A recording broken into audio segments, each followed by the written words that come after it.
Sebaliknya, para penonton yang melihat Watu Gunung bersikap demikian, seketika tubuhnya menjadi gemetar. Sebab dengan demikian, Watu Gunung sudah menemukan suatu kepastian bahwa dalam waktu yang singkat, ia pasti dapat menghancurkan lawannya. Dan biasanya dipegangnya kedua kaki lawannya itu, diputar di udara, dan dengan sekali letak dihantamkan pada pohon sawo di tepi arena, sehingga kepalanya menjadi pecah berserak-serakan. Melihat hal itu, Ki Asem Gede ikut menjadi cemas. Ia melihat nyata-nyata bahwa pukulan Mahesa Cinar yang tepat mengenai dada Watu Gunung, tetapi pukulan itu tak mengakibatkan apa-apa. Tetapi melihat ketenangan Mahesa Cinar, Ki Asem Gede pun menjadi agak tenang pula. Satu kesalahan dari Watu Gunung dan para penonton pertarungan itu adalah bahwa mereka tidak menyadari kalau pukulan Mahesa Cinar itu hanya menggunakan sebagian kecil dari seluruh kekuatannya. Dengan melihat akibat dari pukulan percobaan itu, Mahesa Cinar dapat mengukur bahwa kalau ia mempergunakan 3/4 saja dari kekuatannya, dada Watu Gunung itu sudah pasti akan rontok. Ketika suara tertawa dari Watu Gunung makin menurun, para penonton pun menjadi semakin gelisah. Sebab demikian suara itu berhenti, demikian Watu Gunung akan menyerang dengan dahsyatnya tanpa menghiraukan hantaman lawan. Dan biasanya pada waktu yang singkat, ia telah berhasil meringkus kaki lawan itu dan membenturkan kepalanya di pohon sawo. Berbeda dengan semua pikiran-pikiran itu, tiba-tiba Mahesa Cinar mendapat kesan yang aneh dari suara tertawa itu. Ia jadi terkenang pada suatu peristiwa yang sangat memalukan dan hampir-hampir menjatuhkan namanya. Peristiwa itu terjadi beberapa waktu yang lalu ketika ia masih menjabat sebagai perwira pasukan pengawal raja. Pada saat itu, Demak sedang membentuk dirinya dan memperkokoh kedudukannya, di mana dibutuhkan kekuatan yang sebesar-besarnya. Maka di daerah pantai selatan berdirilah suatu himpunan dari beberapa tokoh-tokoh sakti dari golongan hitam yang ingin mempergunakan kesempatan untuk kepentingan diri sendiri serta golongannya. Gerombolan ini diketahui oleh seorang yang sakti dan berkekuatan luar biasa, yang menamakan dirinya Lowo Ijo. Sehingga gerombolan itu pun kemudian lazim disebut gerombolan Lowo Ijo. Merasa dirinya begitu kuat, sampai-sampai Lowo Ijo sendiri beserta beberapa orang kepercayaannya berani melakukan pengacauan di ibu kota kerajaan Demak. Meskipun pasukan pengawal keamanan sudah dikerahkan, namun Lowo Ijo tak pernah bisa ditemukan, kecuali hanya bekas-bekas perbuatannya yang kadang-kadang tak mengenal peri kemanusiaan, dan tanda-tanda pengenal yang sengaja ditinggalkan, yaitu secari kain yang bergambar seekor kelelawar berwarna hijau dan berkepala serigala yang diikatkan pada sebilah pisau yang agak panjang.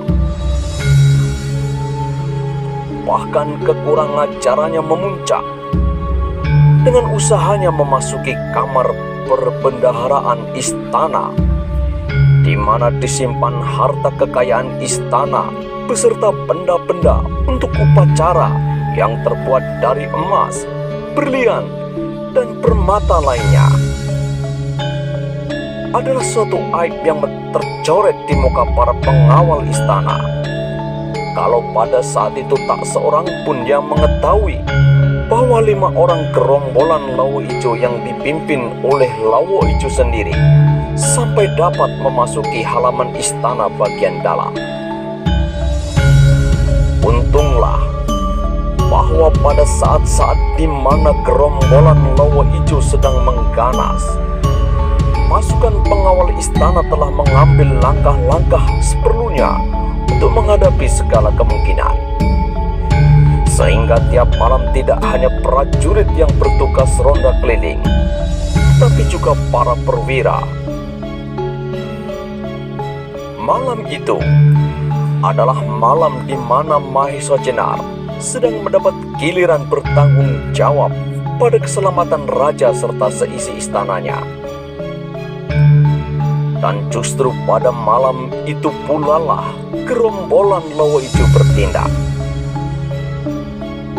Pada malam itu, kira-kira hampir tengah malam, Mahesa Jenar di ruang penjagaannya merasakan angin aneh bertiup perlahan-lahan. Begitu nyamannya, sampai para prajurit merasa kantuk dengan tiba-tiba, dan bahkan menjadi tak kuat lagi menahan matanya. Mahesa Jenar sendiri merasa bahwa ia pun tak luput dari serangan itu. Tetapi ia adalah seorang prajurit yang berpengalaman. Begitu ia merasakan suatu ketidakwajaran, hatinya menjadi curiga. Meskipun demikian, ia tidak segera bertindak. Mula-mula ia pusatkan kekuatan batinnya untuk melawan akibat angin yang aneh itu. Sehingga lambat laun ia berhasil mengatasinya. Kemudian ia sendiri pun berpura-pura merebahkan diri di samping seorang perwira bawahannya yang sudah hampir tak kuat lagi menahan kantuknya. Tetapi Mahesa Jenar berbaring, lalu berbisik ia pelan-pelan sekali kepada perwira bawahannya itu. "Adik Gajah Alit, rupa-rupanya dirimu telah terkena sirap. Sadarlah dan cobalah melawan." Mendengar bisikan Mahesa Jenar ini, Gajah Alit menjadi seperti tersadar dari kantuknya.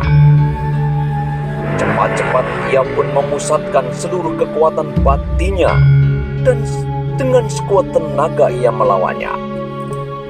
Akhirnya ia pun sedikit demi sedikit berhasil menguasai dirinya kembali. Ketika Mahesa Jenar melihat bahwa Gajah Alit telah dapat menguasai dirinya, kembali ia berkata, "Adik Gajah Alit, rupa-rupanya ada sesuatu yang tidak wajar di dalam istana ini. Aku kira sebagian besar penjaga sudah dalam cengkraman sirap itu. Tetapi baiklah, kita tidak usah ribut. Marilah kita berdua berusaha untuk menguasai keadaan."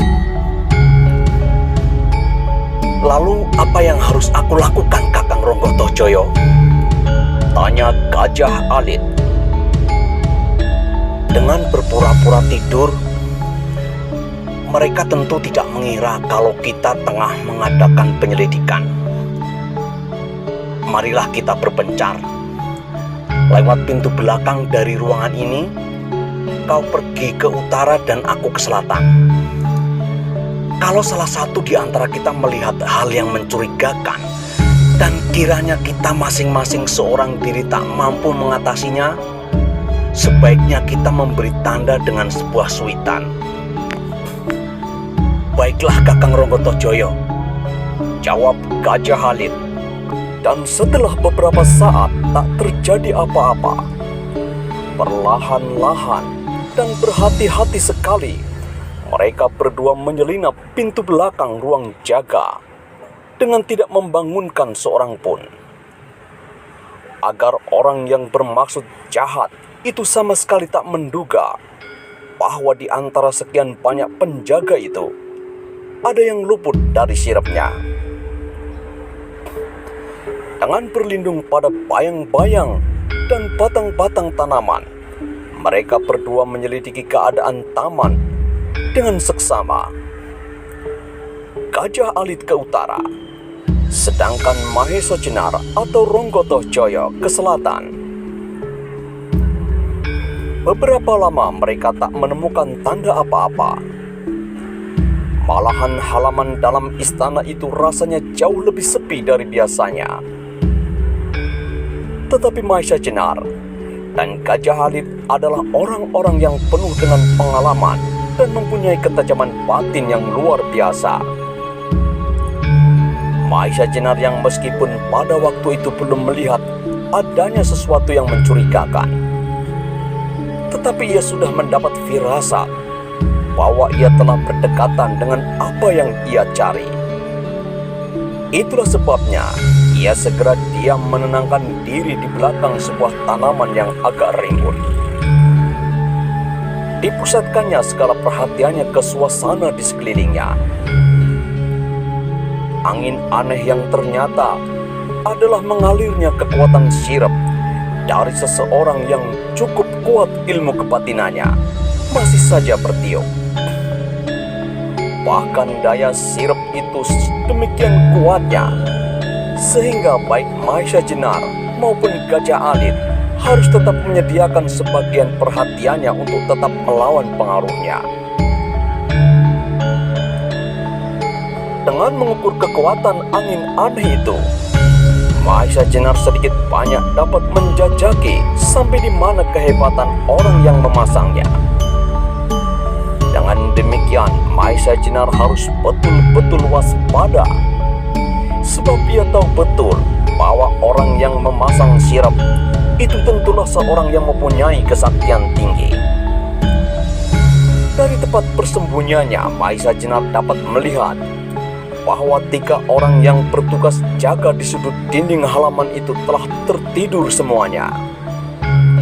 Tombaknya disandarkan pada dinding halaman, dan mereka bertiga begitu saja menggeletak tidur di atas rumput. Maka setelah agak lama Mahesa Jenar menanti, datanglah saat yang menyebabkan denyut jantung Mahesa Jenar bertambah cepat. Karena pendengarannya yang sangat tajam itulah, maka ia mendengar suara berdesir di atas atap balai perbendaharaan istana. Ketika dengan matanya yang setajam telinganya itu pula, ia mengamat-amati arah suara itu, darahnya menjadi tersirap. Dilihatnya samar-samar bayangan yang berkerudung hampir seluruh tubuhnya berjalan mengendap-endap. Tiba-tiba bayangan itu berhenti hanya beberapa depas saja di atas Mahesa Jenar. Mahesa Jenar segera mengatur jalan nafasnya supaya tidak didengar oleh bayangan itu. Dan memang rupa-rupanya bayangan itu sama sekali tidak mengerti kalau di bawahnya bersembunyi seseorang. Bayangan itu kemudian berdiri dan terdengarlah suara suitan nyaring. Setelah itu, ia berdiri tegak sambil memandang ke arah sudut pagar halaman. Tiba-tiba muncullah berturut-turut, hampir seperti seekor merpati yang terbang dan hinggap di atas dinding. Pagarnya yang tinggi 1,5 kali tinggi orang.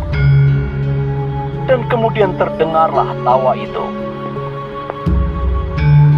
Bayangan di atas balai perbendaharaan itu memperdengarkan suara tertawa yang walaupun tidak keras, tetapi memancarkan suatu pengaruh yang luar biasa, sehingga seseorang yang mendengarnya hatinya menjadi pedih seperti mendengar rintihan hantu kubur. Keempat bayangan yang muncul kemudian itu memperdengarkan suara tertawa yang sama, sehingga terpaksa Mahesa Jenar harus segera dengan kekuatan batinnya menutupi lubang-lubang pendengaran hatinya untuk tidak menerima pengaruh jahat dari suara itu. Kemudian keempat orang itu meloncat dengan gaya seperti seekor burung turun ke halaman. Seperti terapung di udara, mereka berlari ke arah bayangan di atas atap itu.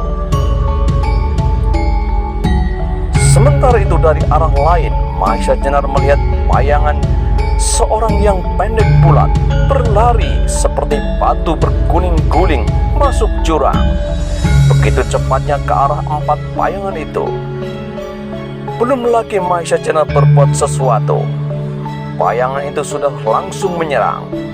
Hati Mahesa Jenar berdebar bertambah cepat. Bayangan yang gemuk pendek dan menggelinding cepat sekali tadi sudah pasti adalah Gajah Alit. Rupanya ketika Gajah Alit mendengar suitan bayangan di atas atap itu, ia mengira kalau Mahesa Jenarlah yang memberi tanda kepadanya untuk membantunya. Maka ketika ia dengan hati-hati sekali pergi ke arah suara itu, ia mendengar suara tertawa bersaut-sautan. Dan ia melihat keempat bayangan itu seperti terbang mengarah ke balai perbendaharaan. Maka dengan tidak banyak pertimbangan lagi, Gajah Alit langsung menyerang keempat bayangan itu. Keempat bayangan itu rupa-rupanya sama sekali tidak menduga kalau ia akan mendapat serangan demikian hebatnya. Sehingga dalam beberapa saat, rupa-rupanya Gajah Alit telah berhasil melukai satu di antaranya. Tetapi ketika yang lain menjadi sangat marah, dan segeralah terjadi pertempuran yang hebat sekali. Sementara itu Mahesa Jenar belum memperlihatkan diri. Keadaan masih belum memerlukan. Rupanya Gajah Alit tidak begitu banyak mengalami kesulitan. Meskipun ia harus bekerja mati-matian melawan 3 orang yang mempunyai tenaga tempur yang cukup, Gajah Alit sendiri memandang perlu untuk tetap mengawasi gerak-gerik bayangan di atas balai perbendaharaan itu. Dan apa yang diduganya ternyata benar. Bayangan di atas atap itu ternyata adalah pemimpinnya, yaitu Lowo Ijo sendiri. Melihat keempat orangnya itu tak segera dapat mengatasi lawannya, Lowo Ijo tampaknya tidak sabar lagi. Tiba-tiba ia mengeluarkan suara suitan nyaring, dan seperti seekor elang menyambar, ia terjun dari atap.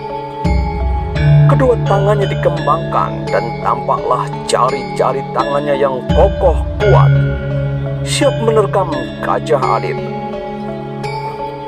Mahesa Jenar yang memang sudah siap, tidak membiarkan Gajah Alit dilukai. Segera ia pun meloncat dari persembunyiannya. Geraknya tampak kuat, tangkas, dan tangguh seperti seekor banteng yang terluka menyerang lawannya. Mendengar suitan dari atas atap itu, Gajah Alit segera sadar bahwa suitan itu seperti yang didengarnya tadi, dan ternyata bukanlah suara Mahesa Jenar. Maka segera ia melontarkan diri jauh ke belakang sampai 4-5 depa, dan segera bersiap menghadapi kemungkinan dari musuhnya yang baru itu. Melihat gerak yang demikian cepatnya ketika musuhnya jadi terkejut, demikian juga Lowo Ijo yang terpaksa membuat satu gerakan di udara untuk mengubah arah terjunnya. Tetapi kembali di luar dugaannya bahwa dari arah yang lain datanglah dengan garangnya suatu serangan yang dahsyat. Kembali Lowo Ijo mengubah gaya tubuhnya. Meskipun demikian, ia tak mampu mempunyai kekuatan lagi untuk menyerang ke arah yang berlawanan. Sehingga segera ia melipat tangan kanannya untuk melindungi dada, sedangkan tangan kirinya bersiap untuk menyerang. Pada saat kaki Lowo Ijo baru saja menyentuh tanah, datanglah serangan Mahesa Jenar dengan dahsyatnya, sehingga terjadilah suatu benturan yang sangat hebat dari 2 tenaga raksasa. Tetapi rupanya Mahesa Jenar menang perhitungan, sehingga Lowo Ijo terdorong ke belakang dan kehilangan keseimbangan. Ia berguling 2 kali ke belakang dan barulah ia dapat tegak kembali. Lowo Ijo merasakan dadanya sangat nyeri. Nafasnya agak sesak. Pukulan Mahesa Jenar yang dilontarkan sepenuh tenaga itu rupanya telah melukai bagian dalam tubuh Lowo Ijo. Meskipun demikian, pada saat benturan itu terjadi, tangan kiri Lowo Ijo ternyata telah dapat mengenai pundak Mahesa Jenar, sehingga tangan kanan Mahesa Jenar pun menjadi sakit dan geraknya menjadi terbatas. Gajah Alit yang melihat munculnya Mahesa Jenar dengan tiba-tiba menjadi girang dan geraknya bertambah mantap. Sambil menyerang kembali ia berkata, Kakang Ronggo, rupanya kau mau mengajak main sembunyi-sembunyian." Tetapi Mahesa Jenar diam saja, sebab ia sedang berhadapan dengan lawan yang sangat tangguh. Segera terjadi 2 kancah pertarungan yang dahsyat. Mahesa Jenar melawan Lowo Ijo dan Gajah Alit melawan 3 orang pengikut Lowo Ijo. Mungkin karena Lowo Ijo telah berhasil dilukainya lebih dahulu, maka pertempuran antara Mahesa Jenar dan Lowo Ijo yang namanya terkenal ke segala pelosok dan ditakuti oleh siapapun, berhadapan dengan Mahesa Jenar tak dapat berbuat banyak.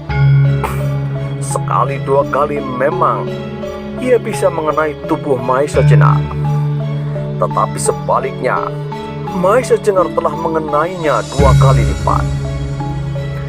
Karena tangan kanannya terluka, Mahesa Jenar memusatkan serangannya pada kecepatan gerak kakinya. Dan ternyata ini berbahaya sekali bagi Lowo Ijo. Pada suatu kali, Lowo Ijo dengan dahsyatnya menyerang arah tenggorokan Mahesa Jenar dengan 2 buah jari yang dirapatkan. Cepat-cepat Mahesa Jenar menghindar dengan menarik tubuhnya sedikit ke samping. Tetapi secepat kilat, Lowo Ijo mengubah serangannya dengan suatu tendangan ke arah ulu hati Mahesa Jenar. Serangan itu datangnya cepat sekali, sehingga hanya dengan gerakan yang kecepatannya yang tak dapat dilihat, Mahesa Jenar berhasil menangkis gerakan itu dan dengan tangannya mendorong kaki itu ke dalam. Dorongan itu begitu kuatnya sehingga Lowo Ijo berputar setengah lingkaran. Maka kembali Mahesa Jenar mempergunakan kesempatan ini. Belum lagi kaki Lowo Ijo itu menginjak ke tanah, Mahesa Jenar telah memberikan suatu tendangan dengan tumitnya dan mengenai lambung lawannya. Kembali Lowo Ijo berlompat beberapa langkah. Karena dada Lowo Ijo memang sudah terbuka, maka pukulan ini rasanya jauh lebih hebat dari serangan yang pertama, sehingga Lowo Ijo terlompat ke belakang. Mahesa Jenar yang akan memburunya terpaksa segera menghentikan geraknya. Seleret sinar putih terbang menyambar ke arah dadanya. Secepat kilat ia miringkan tubuhnya, dan sinar putih itu larinya hanya berjarak setebal daun dari dadanya, mengenai dinding balai perbendarahan, dan langsung menancap di sana hampir sampai ke tangkainya. Ternyata benda itu adalah sebilah pisau yang pada tangkainya telah diikatkan secarik kain yang bergambar seekor kelelawar hijau dengan kepala serigala. Melihat pisau itu tertancap begitu dalam, hati Mahesa Jenar tersirap juga. Kalau saja itu menancap di dadanya, entahlah apa jadinya. Sementara itu terjadilah suatu hal di luar dugaan. Setelah melemparkan pisaunya, segera Lowo Ijo meloncat ke belakang dan secepat kilat ia melarikan diri. Mahesa Jenar tentu saja tak membiarkan Lowo Ijo lari, sehingga ia segera mengejarnya. Tetapi di luar dugaannya pula, ketika orang yang turut mengeroyok Gajah Alit segera meninggalkan dan menghadangnya. Mereka sekarang sudah memegang senjata di tangan masing-masing, sebuah belati panjang. Mahesa Jenar menjadi jengkel sekali. Sedianya ia sama sekali tak ingin melayani orang itu, supaya tidak kehilangan Lowo Ijo. Tetapi ketika orang itu nekat menyerang Mahesa Jenar, terpaksa Mahesa Jenar berhenti untuk melayani kedua orang itu. Baik Mahesa Jenar maupun Gajah Alit mengerti akan maksud kedua pembantu Lowo Ijo itu, yaitu untuk memberi kesempatan kepada pemimpinnya supaya dapat meloloskan diri. Karena itu, Gajah Alit pun berusaha untuk menghindari pertarungan dengannya. Yang tinggal seorang itu untuk dapat mengejar Lowo Ijo. Tetapi lawannya itu pun sudah seperti kerasukan setan. Maka akhirnya Mahesa Jenar dan Gajah Alit mengambil keputusan untuk menyelesaikan lawannya masing-masing. Baru berusaha menangkap Lowo Ijo.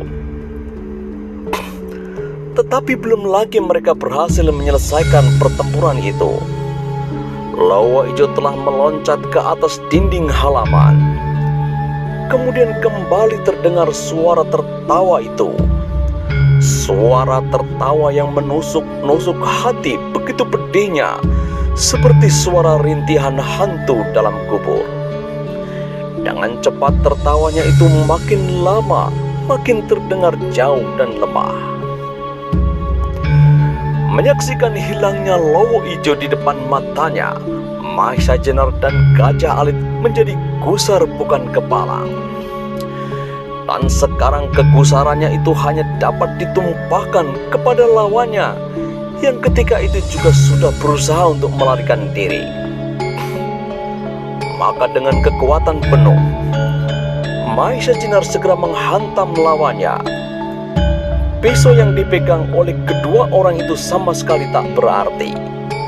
Pukulan Mahesa Jenar melayang mengenai kepala salah seorang di antaranya, sehingga terdengar suatu jerit ngeri, disusul teriakan keras dari seorang lagi, karena tulang-tulang rusuknya rontok disambar kaki Mahesa Jenar. Maka seperti batang pisang, keduanya roboh di tanah dan tak bergerak-gerak lagi.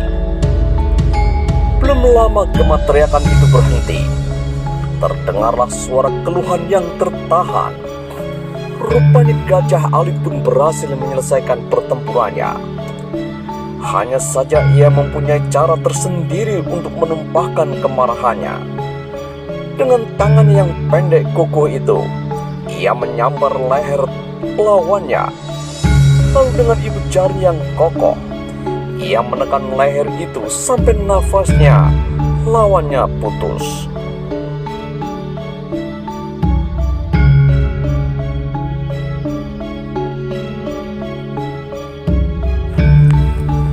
Bagaimanakah kisah selanjutnya?